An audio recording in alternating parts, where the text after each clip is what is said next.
I still check the lock on my door twice before going to bed, sometimes 3 times.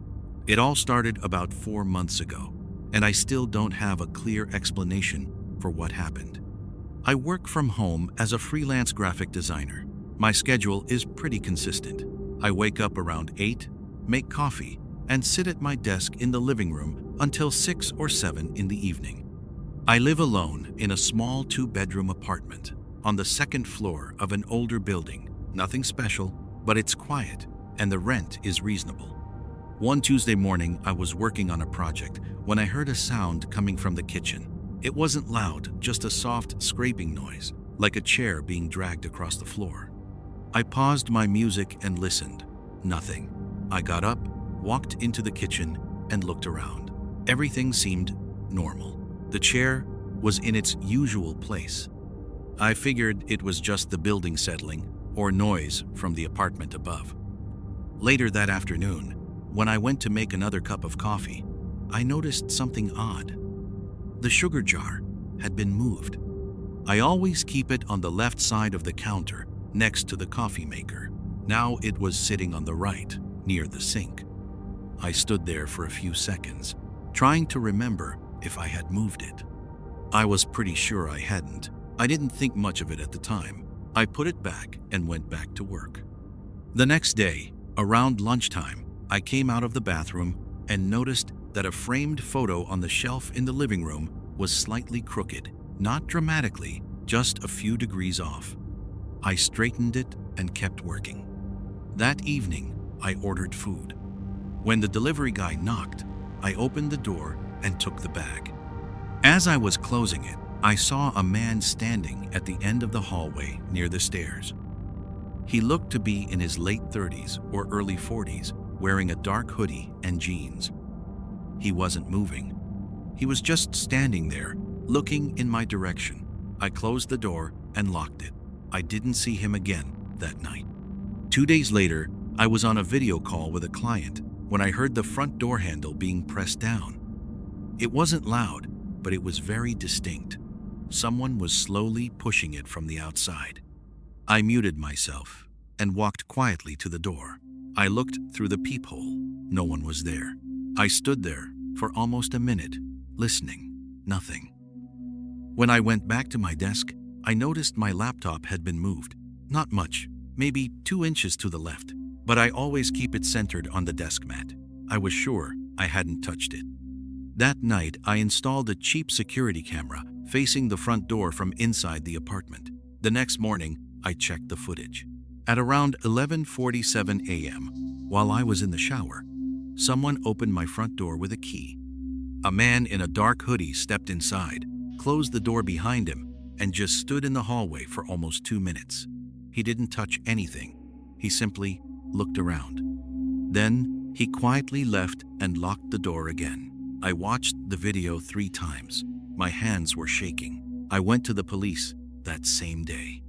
I showed them the footage and explained that someone had a key to my apartment. The officer watched it and asked if I had recently given a key to anyone. I said no. He asked about ex-girlfriends or former roommates. I told him I'd been living alone for over 2 years and hadn't given anyone a copy.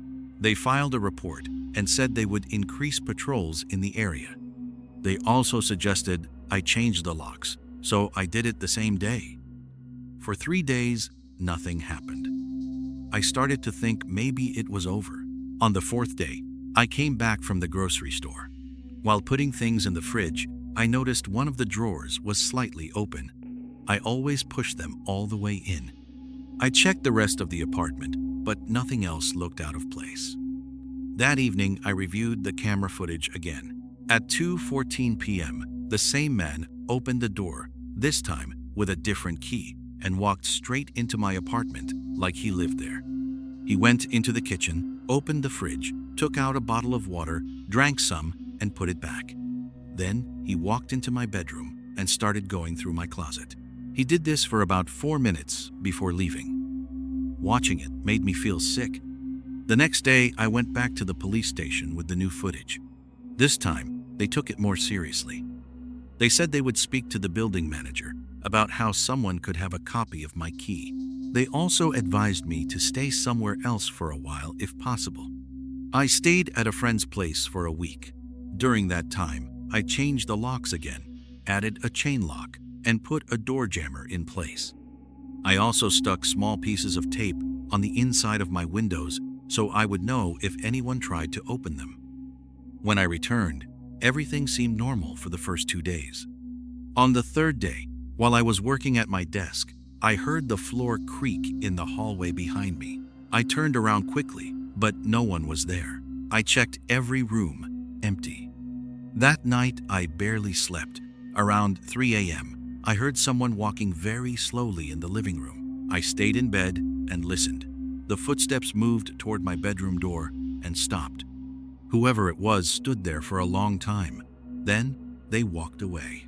In the morning, I checked the camera. There was no footage. Someone had covered the lens with a piece of tape. I moved out 3 days later. I didn't even wait for my lease to end. I found a new apartment across the city and only took my clothes, laptop, and a few important things. I left most of my furniture behind. I didn't tell anyone where I was moving, except my parents and one close friend. For the first month in the new place, I kept the blinds closed almost all the time. I installed cameras in every room. I changed my phone number. I stopped ordering food delivery. About 6 weeks after moving, I was coming home from the store one evening. As I was walking up the stairs to my new apartment, I saw a man standing on the landing above me. He was wearing a dark hoodie. He looked down at me for a second, then turned and walked down the other staircase. I stood there frozen for almost a minute. I never got a clear look at his face, but I was almost certain it was the same man. I haven't seen him since. It's been 4 months now. I still check my cameras every night before going to sleep. I still use the chain lock, even when I'm home during the day. Sometimes I wake up in the middle of the night, convinced I heard someone moving in the living room. I still don't know who he was or how he got a key to my old apartment. I don't know why he kept coming back, even after I changed the locks. And I don't know if he followed me to the new place or if it was just someone who looked like him. What I do know is that for several weeks, someone was regularly entering my home while I was there. They moved my things. They drank from my fridge. They went through my closet. And they knew exactly when I was in the shower, when I was on calls, and when I was asleep. I still don't feel safe in my own apartment. I don't think I will for a long time.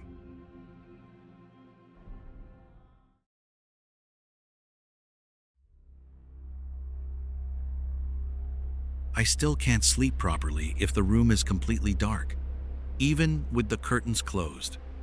It all started pretty normally though, with me just missing the bus. I was working at a small office on the outskirts of the city back then. I finished later than usual because I had to finish a report. It was already around 8:30 when I stepped outside. It was cool out.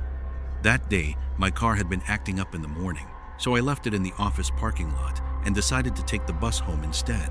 When I got to the bus stop, I realized I had just missed the last one. I had no choice but to walk. It was about an hour on foot if I went straight. I didn't really want to, but I didn't have another option. I was walking along the sidewalk, not really paying attention to anything around me.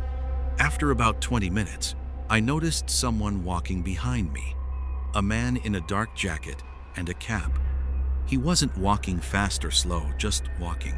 When I turned onto another street, he turned too. I sped up. He sped up as well. I stopped in front of a store window, pretending to look at something. He stopped too, but on the other side of the street. He just stood there, looking at his phone. I kept walking. A couple of minutes later, I glanced back. He was gone. I didn't really think much about it when I got home. I was just tired. The next day, I drove to work in my own car.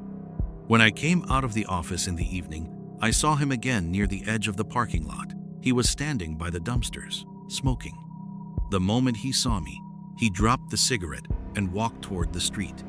I got in my car and drove home. On the way, I kept checking the rearview mirror. no one was there. On the third day, I left work a bit earlier. I stopped at a grocery store on the way. When I came out with my bags, he was standing right next to my car in the parking lot. He was just standing there, looking at me. I stopped walking. He slowly stepped away, got into his car, and drove off. When I reached my car, I saw a crumpled pack of cigarettes sitting on the hood. It wasn't mine. That night was the first time I really started to worry. On the fourth day, I deliberately changed my route. Instead of taking the usual road, I went through a residential area. About 15 minutes later, I saw him again. He was walking toward me on the sidewalk, like he already knew I would be there. We passed each other again. He didn't even turn his head, but I clearly saw the corner of his mouth twitch, like he was smirking. After that, I started changing the time I left work. Sometimes I left an hour earlier, sometimes I stayed late. One day, I left 2 hours later than usual. When I walked out to my car, he was already standing next to it, just waiting. He saw me, then calmly walked away. He didn't run, he just left, like it was completely normal. That day, I finally mentioned it to a coworker. He laughed and said it was probably just a coincidence. I nodded, but deep down I already knew it wasn't. A couple of days later, I decided to test it. I left work and drove in the opposite direction instead of going home. I drove for about 40 minutes. I stopped at a small cafe. When I came back out to my car, he was standing across the street, staring right at me. I got in and drove home. He didn't follow me. He just stood there. By the time I got close to my apartment complex, I saw him again. He was standing right in front of my building, just staring at the parking lot. I drove past and left the area. I drove around for almost an hour before coming back. When I returned, he was gone. That night, I barely slept. Every 20 minutes, I got up and checked the parking lot from the window. Around 3 a.m., I saw him slowly walking along the side of my building. He didn't come close. He just walked along it and looked up at the windows. He did this twice, then got in his car and left. The next day, I went to the police station. I told them everything that had been happening. The officer listened and asked if there had been any direct threats. I said no. He told me there wasn't much they could do yet and suggested I install a camera. I left, feeling like I had wasted my time. That evening, I put up a cheap camera by my door. In the middle of the night, I woke up to a sound. Someone was quietly trying to open my door. They weren't yanking it hard, just very gently pressing on the handle. I got up and looked through the peephole. No one was on the landing, but I could hear someone slowly walking down the stairs. When they reached the first floor, the door downstairs closed quietly. In the morning, I checked the camera. There was a recording. A man in a dark jacket had walked up to my door, stood there for a few seconds, and quietly tried the handle. Then he left. I couldn't see his face. Later that day, I went to a store in a different part of town. When I came out, he was already standing next to my car again. This time, he didn't leave right away. He just stared at me. I walked closer. He slowly pulled out his phone, took a few steps back, and started recording me. Then he got in his car and drove away. I stood there, not knowing what to do. I called my ex-girlfriend and told her briefly what was going on. She said I was probably just working too much and imagining things. I didn't argue. 2 days later, I left the house at 3 a.m. On purpose, I just wanted to check. I walked across the parking lot and out onto the street. A minute later, I heard footsteps behind me. I looked back. He was about 30 meters behind me. I sped up. So did he. I suddenly turned into an alley between two buildings and hid behind some dumpsters. A few seconds later, he walked past. He didn't run. He just kept walking and looking straight ahead. I stood there, watching him until he disappeared around the corner. The next day, when I got home, I noticed the doormat in front of my door had been moved slightly. I always kept it straight. I lifted it up. Underneath was another crumpled pack of cigarettes. the same kind that had been on my car hood earlier. I called the police again, this time on the non-emergency line. I told them about the camera footage and the cigarettes. They said they would send a patrol car within a couple of days. No one ever showed up. The day after that, I stepped outside in the afternoon. He was standing across the street, staring at my window. When I came out, he slowly raised his hand and waved at me. Not in a threatening way, just a casual wave, like he was greeting someone he knew. Then he got in his car and drove off. That evening, I decided to follow him. When he left my building, I got in my car and tailed him. He drove normally, without trying to lose me. About 20 minutes later, he stopped in front of a small house on the outskirts. I parked farther down the street and watched. He got out, stood by his front door, and looked in my direction. He smiled. Then he went inside. I sat in my car for another 10 minutes before driving home. The next day, I gathered all the camera recordings, printed out the dates, and went back to the police station. I showed the officer the footage of him trying to open my door and recording me on his phone. He watched it and said this was getting more serious. He promised they would look into it. I left, feeling slightly relieved. The next 2 nights were quiet. I barely slept, but he didn't show up. On the 3rd night, I woke up to the sound of someone quietly walking up the stairs outside my door. I didn't go to the peephole. I just lay there and listened. The person stood at my door for several minutes, then went back down. This time, I didn't hear the door downstairs close. In the morning, I went outside and checked the parking lot. Another crumpled pack of cigarettes was sitting on the hood of my car. That same day, I found a new apartment in a different part of the city and started packing. While I was packing, I kept walking over to the window to check. He wasn't there. When I was carrying out the last bag, I saw him. He was standing on the other side of the parking lot, just watching me. He didn't come closer. He just stood there. I got in my car and left. He didn't follow. I stayed at a friend's place for 2 weeks. I put up a camera by his door too. I kept waking up at every little noise during the night. On the 16th day, I decided to go back to my old apartment to pick up the rest of my things. I went during the day. I walked up to the 2nd floor. The door was locked. I opened it. The apartment was quiet. I quickly grabbed what I needed.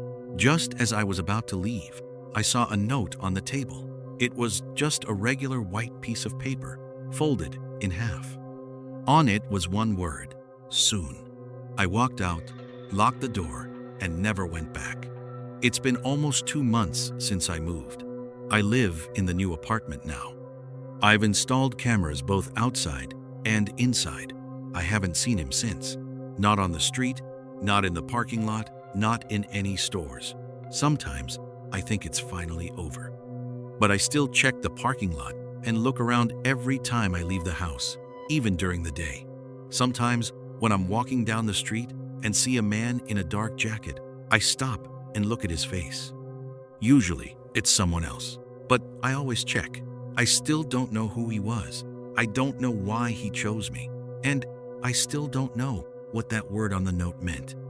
Sometimes I think he's just waiting for me to let my guard down. And I'm still not sure that he's really gone.